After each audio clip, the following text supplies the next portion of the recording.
বৃক্ষরোপণ কর্মসূচি ওটা অত্যন্ত গুরুত্বপূর্ণ একটি দেশের জন্য, সমাজের জন্য, আমাদের জন্য একটি বিষয়। এই বৃক্ষরোপণের মাধ্যমে আমাদের পরিবেশ ভালো থাকে। বৃক্ষরোপণ করলে দেশের মানুষ ঠান্ডা পায়, শান্তি পায়, বড় ধরনের রোগ শোক থেকে মানুষ বাঁচতে পারে।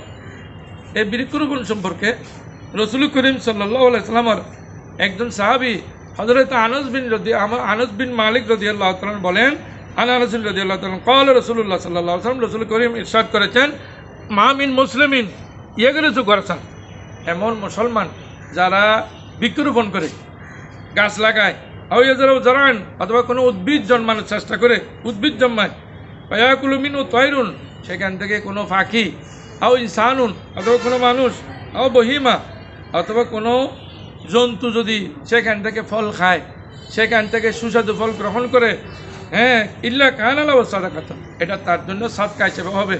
আল্লাহ তার জন্য এটাকে সাদকা হিসেবে গ্রহণ করবেন, তিনি সৎকার সওয়াব পাবেন। বুখারী শরীফ 2320 নম্বর হাদিস।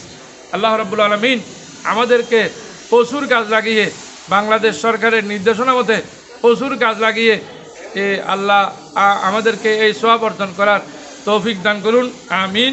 ওয়া আখিরু দাওয়ানা আলহামদুলিল্লাহি রাব্বিল আলামিন।